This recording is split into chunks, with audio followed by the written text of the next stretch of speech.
কয়েক মিনিটের ঝড়ে তছনছ জলপাইগুড়ি, লন্ডভন্ড ময়নাগুড়ির বিস্তীর্ণ এলাকা। ভেঙে পড়েছে একের পর এক কাঁচা বাড়ি, ঘরবাড়ি হারিয়ে পথে বসেছেন সাধারণ মানুষ। এলাকায় আবাস প্রকল্পের বাড়ি না পাওয়ার অভিযোগ করছেন তারা বারবার। সবকিছু হারিয়ে পথে বসেছে এই সর্বশান্ত মানুষগুলো। প্রশাসনের বিরুদ্ধে বারবার ক্ষোভ উগরে দিচ্ছেন ময়নাগুড়ির বাসিন্দারা। ত্রাণ নিয়ে দিনের পর দিন বাড়ছে ক্ষোভ। দেখুন আমাদের প্রতিনিধি বিট্টু রায়চৌধুরীর পাঠানো প্রতিবেদন। ময়নাগুড়ির যেই চত্বরে ঝড়ের তাণ্ডবে সমস্ত কিছু ধ্বংস হয়ে গেছে, সেই সমস্ত মানুষরা এই মুহূর্তে নিজেদের গ্যাঁটের পয়সা খরচ করে গাছ কাটতে ব্যস্ত। তার কারণ প্রশাসনের তরফে গাছ কাটার কোনো ব্যক্তিকে খুঁজে পাওয়া গেল না এবং সেই কারণে তারা নিজেরা উদ্যোগ নিয়ে সমস্ত গাছ কাটছেন। সেই ছবিটা এই মুহূর্তে আমার ভিডিও জার্নালিস্ট রবি শর্মা দেখাচ্ছে। তুমি দেখতে পাচ্ছ একের পর এক গাছ এই সমস্ত মানুষরা নিজেদের হাতে কাটছেন। যারা ক্ষতিগ্রস্ত, যাদের বাড়ি ভেঙে গেছে, তারাই বিভিন্ন লোকজনকে ডেকে এনে নিজ স্বতঃপ্রণোদিতভাবে সমস্ত কিছু পরিষ্কার করছেন, সাফ করছেন, গাছগুলো কাটছেন। প্রশাসনের তরফে কাউকে খুঁজে পাওয়া গেল না। আমি সেই ছবিটা একবার দেখাচ্ছি। দেখতে পাচ্ছি যে তারা ছন্দে ফেরার চেষ্টা করছেন, কিন্তু ছন্দে কি করে ফিরবেন যদি এই প্রতিকূল পরিস্থিতিতে দাঁড়িয়ে তারা গাছ কাটার জন্য প্রশাসনের তরফে কাউকে না পান। আমি এদিকে ভিতরে আসেন না, এদিকে রাস্তা থেকে ওদিকে চলে যায়। তখন আমাদের তো ঘর বাড়ি ঠিক করতে হবে, রান্না করে খাবো কোথায়? দেখুন এই যে চুলা ঠিক করে, এই যে কাকার বাড়ি এখানে কি করে করবে ওনারা? আপনি তো, আপনাকে ভাড়া করে আনা হয়েছে আলাদা করে, প্রশাসনের তরফে কেউ নেই। আপনি তেল আনতে গিয়েছিলেন? কালকে তেলের জন্য গেছি, যে কিছু গাছ ফ্রিতে কাটে দিতে হবে, তেল আমাকে দেয়নি। কাটা দেয়নি? ওই স্কুলে জয়েন্ট ভিডিও কি ছিল। ভাবা যায় এখানে বিনামূল্যে একজন গাছ কাটার উদ্যোগ নিচ্ছেন যাতে করে এই ধ্বংসস্তূপ দ্রুততার সহকারে সরিয়ে নেওয়া যায়। প্রশাসনের কাছে যাচ্ছে যে গাছ কাটার মেশিন, যেটা তেল দিয়ে চলে, সেই তেল পর্যন্ত দেওয়া হচ্ছে না। দেখো তো আমাদের কি আছে, কিছু নেই। এখানে কতগুলো বাড়ি এমন অবস্থা? কতগুলো বাড়ি? এইদিকে সব বাড়ি এরকম। কতগুলো অবস্থা যেটা এই মুহূর্তে ধরা পড়ছে, রাস্তার সামনে দিয়ে প্রশাসন ঘুরে যাচ্ছে, যেটা মেন রাস্তা। ভেতর দিকে প্রচুর বাড়ি রয়েছে, সেই বাড়িগুলোর অবস্থা সংকটজনক। প্রচুর বাড়ি ভেঙে গিয়েছে, কিন্তু সেই সমস্ত বাড়ি পরিষ্কার করার ক্ষেত্রে, সেই সমস্ত বাড়ির মানুষদের উদ্ধার করার ক্ষেত্রে বা এই গাছগুলো কাটার ক্ষেত্রে কোনো ভূমিকা নেওয়া হচ্ছে না, এমনটা অভিযোগ করছেন স্থানীয় বাসিন্দারা। সেই ছবিটা দেখতে পাচ্ছি বিভিন্ন জায়গায়। এই মুহূর্তে যেখানে গাছগুলো কাটা হয়েছে সেই জায়গাটা একটা রান্নাঘর ছিল এবং এটা একটি উনুন। সেই উনুনটা এই মুহূর্তে পরিস্থিতি তুমি দেখতে পাচ্ছ যে ঘরে রান্নার জায়গা পর্যন্ত এই মুহূর্তে ধ্বংসস্তূপে পরিণত হয়েছে। এই যে টিনগুলো, সেই টিনগুলো কিন্তু খুব বিপজ্জনকভাবে ঝুলছে। অত্যন্ত তাৎপর্যপূর্ণ, এখানে বাচ্চারা ঘুরে বেড়াচ্ছেন, মহিলারা ঘুরে বেড়াচ্ছেন, এই টিনগুলো বিপজ্জনকভাবে ঝুলছে এবং এই টিন যদি একবার ভেঙে পড়ে তাহলে কিন্তু যে কোনো সময় একটা বড়সড় দুর্ঘটনা ঘটতে পারে। একবার ভেতরে যাওয়ার চেষ্টা করি, খুব ঝুঁকি নিয়ে প্রবেশ করতে হচ্ছে ভেতরে, তার কারণ সমস্তটা ভেঙে পড়ে রয়েছে, চাল সমস্তটা ভেঙে পড়ে রয়েছে। আমি একবার একটু চেষ্টা করব যে এই মুহূর্তে ঘরের ভেতর রীতিমতো লন্ডভন্ড পরিস্থিতি। এরকম ভয়ঙ্কর পরিস্থিতি সাম্প্রতিককালে কার্যত দেখা যায়নি। ভিতরে কেউ ঢোকে না, রাস্তা দিয়ে দেখতেছে, রাস্তা দিয়ে চলে যাচ্ছে। পড়াশোনা করেন তো?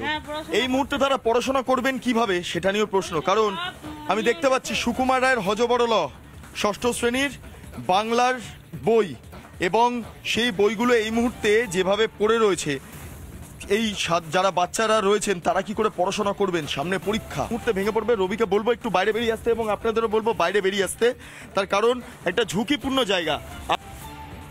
দ্বিতীয় শাহজাহান ওকে রেখে ফ্রি অ্যান্ড ফেয়ার ইলেকশন করা পসিবলই নয়। এরা তো লাস্ট 2021-এ পুরো কাউন্টিংটা লুটেছে, এবারও চেষ্টা করবে কাউন্টিংটা লোটা। আমাদের লোক লড়বে কি করে? 41-এ নোটিশ দিয়েছে, ভাই মিটিং করার মতো পরিস্থিতি নেই। ফেক ফেক পুরো তৈরি করা হচ্ছে, কোনো ইনসিডেন্ট নেই, একের পর এক এফআইআর তৈরি করা হচ্ছে।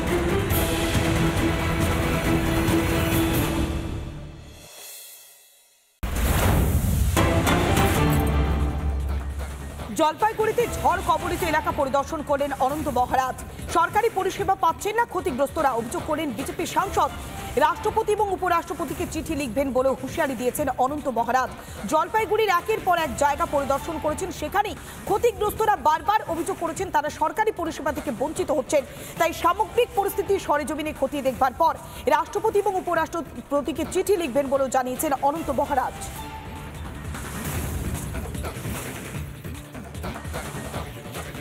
ময়নাগুড়ির যে চত্বরে ঝড়ে লণ্ডভণ্ড সমস্ত বাড়ি, সেই চত্বরে এই মুহূর্তে ঘুরে দেখছেন বিজেপির রাজ্যসভার সাংসদ অনন্ত মহারাজ। তার কাছে সরাসরি চলে যাব। প্রথমত আপনি কি দেখলেন গোটা পরিস্থিতি? না, এখানে দেখলাম যেটা প্রকৃতির যেটা তাণ্ডব চালিয়েছে, এটা খুব ভয়াবহ পরিস্থিতি চালিয়েছে। এখানে মানুষ যে কী করে মানে রক্ষা পেয়েছে, তাও তো কয়জন মারা গেছে শুনলাম। গতিকে আর এখানে যেটা বর্তমান পরিস্থিতিতে সবাই তো ঘর বাড়ি লণ্ডভণ্ড হয়ে গেছে। ইমিডিয়েট এখানে অ্যাডমিনিস্ট্রেশনকে এখানে মানে খাওয়ার ওষুধ এটা দেওয়ার দরকার, কিন্তু এটা নন ভিজিবল। এখানে দেখতে পাচ্ছি না কোনো সরকারি সংস্থা নেই, কিন্তু কত পাবলিক যারা সোশ্যাল ওয়ার্কার তারা এখানে খাওয়া দাওয়ার ব্যবস্থা করতেছে এবং মানুষকে সেবা করতেছে। সেই জন্য এখানকার লোকাল মানুষকে যারা করতেছে তাদেরকে আমি বহুত ধন্যবাদ জানাচ্ছি, ভক্তি জানাচ্ছি তারা যে এই কাজটা করছে। কয়েক মিনিটের ঝড়ে তছনছ জলপাইগুড়ি, লণ্ডভণ্ড ময়নাগুড়ির বিস্তীর্ণ এলাকা। ভেঙে পড়েছে একের পর এক কাঁচা বাড়ি, ঘর বাড়ি হারিয়ে পথে বসেছেন সাধারণ মানুষ। এলাকায় আবাস প্রকল্পের বাড়ি না পাওয়ার অভিযোগ করছেন তারা বারবার। সবকিছু হারিয়ে পথে বসেছে এই সর্বশান্ত মানুষগুলো। প্রশাসনের বিরুদ্ধে বারবার ক্ষোভ উগরে দিচ্ছেন ময়নাগুড়ির বাসিন্দারা। ত্রাণ নিয়ে দিনের পর দিন বাড়ছে ক্ষোভ। দেখুন আমাদের প্রতিনিধি বিট্টু রায়চৌধুরীর পাঠানো প্রতিবেদন। ময়নাগুড়ির যেই চত্বরে ঝড়ের তাণ্ডবে সমস্ত কিছু ধ্বংস হয়ে গেছে, সেই সমস্ত মানুষরা এই মুহূর্তে নিজেদের গ্যাঁটের পয়সা খরচ করে গাছ কাটতে ব্যস্ত। তার কারণ প্রশাসনের তরফে গাছ কাটার কোনো ব্যক্তিকে খুঁজে পাওয়া গেল না এবং সেই কারণে তারা নিজেরা উদ্যোগ নিয়ে সমস্ত গাছ কাটছেন। সেই ছবিটা এই মুহূর্তে আমার ভিডিও জার্নালিস্ট রবি শর্মা দেখাচ্ছে। তুমি দেখতে পাচ্ছ একের পর এক গাছ এই সমস্ত মানুষরা নিজেদের হাতে কাটছেন। যারা ক্ষতিগ্রস্ত, যাদের বাড়ি ভেঙে গেছে, তারাই বিভিন্ন লোকজনকে ডেকে এনে নিজ স্বতঃপ্রণোদিতভাবে সমস্ত কিছু পরিষ্কার করছেন, সাফ করছেন, গাছগুলো কাটছেন। প্রশাসনের তরফে কাউকে খুঁজে পাওয়া গেল না। আমি সেই ছবিটা একবার দেখাচ্ছি। দেখতে পাচ্ছি যে তারা ছন্দে ফেরার চেষ্টা করছেন, কিন্তু ছন্দে কি করে ফিরবেন যদি এই প্রতিকূল পরিস্থিতিতে দাঁড়িয়ে তারা গাছ কাটার জন্য প্রশাসনের তরফে কাউকে না পান। আমি এদিকে ভিতরে আসেন না, এদিকে রাস্তা থেকে ওদিকে চলে যায়, তখন আমাদের তো ঘর বাড়ি ঠিক করতে হবে, রান্না করে খাবো কোথায়? দেখুন এই যে চুলা ঠিক করে, এই যে কাকার বাড়ি এখানে কি করে করবে ওনারা? আপনি তো, আপনাকে ভাড়া করে আনা হয়েছে আলাদা করে, প্রশাসনের তরফে কেউ নেই। আপনি তেল আনতে গিয়েছিলেন? কালকে তেলের জন্য গেছি, যে কিছু গাছ ফ্রিতে কাটিয়ে দিতে হবে, তেল আমাকে দেয়নি। কারা দেয়নি? ওই স্কুলে জয়েন্ট ভিডিও কি ছিল। ভাবা যায় এখানে বিনামূল্যে একজন গাছ কাটার উদ্যোগ নিচ্ছেন যাতে করে এই ধ্বংসস্তূপ দ্রুততার সহকারে সরিয়ে নেওয়া যায়। প্রশাসনের কাছে যাচ্ছে যে গাছ কাটার মেশিন যেটা তেল দিয়ে চলে, সেই তেল পর্যন্ত দেওয়া হচ্ছে না। দেখো তো আমাদের কি আছে, কিছু নেই। এখানে কতগুলো বাড়ি এমন অবস্থা? কতগুলো বাড়ি? এদিকে সব বাড়ি এরকম। কতগুলো অবস্থা যেটা এই মুহূর্তে ধরা পড়ছে, রাস্তার সামনে দিয়ে প্রশাসন ঘুরে যাচ্ছে, যেটা মেন রাস্তা। ভেতর দিকে প্রচুর বাড়ি রয়েছে, সেই বাড়িগুলোর অবস্থা সংকটজনক। প্রচুর বাড়ি ভেঙে গিয়েছে, কিন্তু সেই সমস্ত বাড়ি পরিষ্কার করার ক্ষেত্রে, সেই সমস্ত বাড়ির মানুষদের উদ্ধার করার ক্ষেত্রে বা এই গাছগুলো কাটার ক্ষেত্রে কোনো ভূমিকা নেওয়া হচ্ছে না, এমনটা অভিযোগ করছেন স্থানীয় বাসিন্দারা। সেই ছবিটা দেখতে পাচ্ছি বিভিন্ন জায়গায়। এই মুহূর্তে যেখানে গাছগুলো কাটা হয়েছে সেই জায়গাটা একটা রান্নাঘর ছিল এবং এটা একটি উনুন। সেই উনুনটা এই মুহূর্তে পরিস্থিতি তুমি দেখতে পাচ্ছ যে ঘরে রান্নার জায়গা পর্যন্ত এই মুহূর্তে ধ্বংসস্তূপে পরিণত হয়েছে। এই যে টিনগুলো, সেই টিনগুলো কিন্তু খুব বিপজ্জনকভাবে ঝুলছে। অত্যন্ত তাৎপর্যপূর্ণ, এখানে বাচ্চারা ঘুরে বেড়াচ্ছেন, মহিলারা ঘুরে বেড়াচ্ছেন, এই টিনগুলো বিপজ্জনকভাবে ঝুলছে এবং এই টিন যদি একবার ভেঙে পড়ে তাহলে কিন্তু যে কোনো সময় একটা বড়সড় দুর্ঘটনা ঘটতে পারে। একবার ভেতরে যাওয়ার চেষ্টা করি, খুব ঝুঁকি নিয়ে প্রবেশ করতে হচ্ছে ভেতরে, তার কারণ সমস্তটা ভেঙে পড়ে রয়েছে, চাল সমস্তটা ভেঙে পড়ে রয়েছে। আমি একবার একটু চেষ্টা করব যে এই মুহূর্তে ঘরের ভেতর রীতিমতো লণ্ডভণ্ড পরিস্থিতি। এরকম ভয়ঙ্কর পরিস্থিতি সাম্প্রতিককালে কার্যত দেখা যায়নি। ভিতরে কেউ ঢুকে না, রাস্তা দিয়ে দেখতেছে, রাস্তা দিয়ে চলে যাচ্ছে। পড়াশোনা করেন তো? এই মুহূর্তে তারা পড়াশোনা করবেন কিভাবে সেটা নিয়েও প্রশ্ন। কারণ আমি দেখতে পাচ্ছি সুকুমার রায়ের হযবরল ষষ্ঠ শ্রেণীর বাংলার বই এবং সেই বইগুলো এই মুহূর্তে যেভাবে পড়ে রয়েছে, এই যারা বাচ্চারা রয়েছেন তারা কি করে পড়াশোনা করবেন? সামনে পরীক্ষা, মুহূর্তে ভেঙে পড়বে। রবিকে বলবো একটু বাইরে বেরিয়ে আসতে এবং আপনাদেরও বলবো বাইরে বেরিয়ে আসতে, তার কারণ একটা ঝুঁকিপূর্ণ জায়গা। দ্বিতীয় দ্বিতীয় শাহজাহান, ওকে রেখে ফ্রি অ্যান্ড ফেয়ার ইলেকশন করা পসিবলই নয়।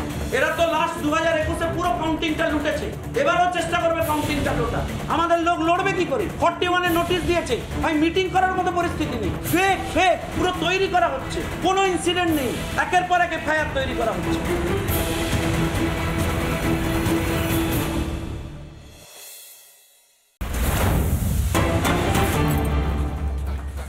জলপাইগুড়িতে ঝড় কবলিত এলাকা পরিদর্শন করলেন অনন্ত মহারাজ। সরকারি পরিষেবা পাচ্ছেন না ক্ষতিগ্রস্তরা, অভিযোগ করেন বিজেপি সাংসদ। রাষ্ট্রপতি এবং উপরাষ্ট্রপতিকে চিঠি লিখবেন বলে হুঁশিয়ারি দিয়েছেন অনন্ত মহারাজ। জলপাইগুড়ির একের পর এক জায়গা পরিদর্শন করেছেন, সেখানেই ক্ষতিগ্রস্তরা বারবার অভিযোগ করেছেন তারা সরকারি পরিষেবা থেকে বঞ্চিত হচ্ছেন। তাই সামগ্রিক পরিস্থিতি সরেজমিনে খতিয়ে দেখবার পর রাষ্ট্রপতি এবং উপরাষ্ট্রপতিকে চিঠি লিখবেন বলেও জানিয়েছেন অনন্ত মহারাজ।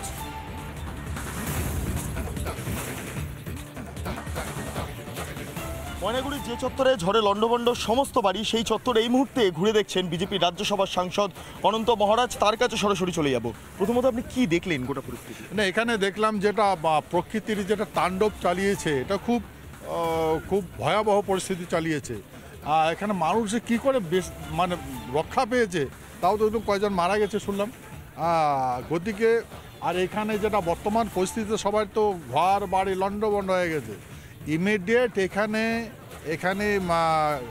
অ্যাডমিনিস্ট্রেশনকে এখানে মানে খাওয়ার ওষুধ এটা দেওয়ার দরকার, কিন্তু এটা নন ভিজিবল। এখানে দেখতে পাচ্ছি না কোনো সরকারি সংস্থা নেই, কিন্তু কত পাবলিক যারা সোশ্যাল ওয়ার্কার তারা এখানে খাওয়া দাওয়ার ব্যবস্থা করতেছে এবং মানুষকে সেবা করতেছে। সেই জন্য এখানকার লোকাল মানুষকে যারা করতেছে তাদেরকে আমি বহুত বহুত ধন্যবাদ জানাচ্ছি, ভক্তি জানাচ্ছি তারা যে এই কাজটা করছে।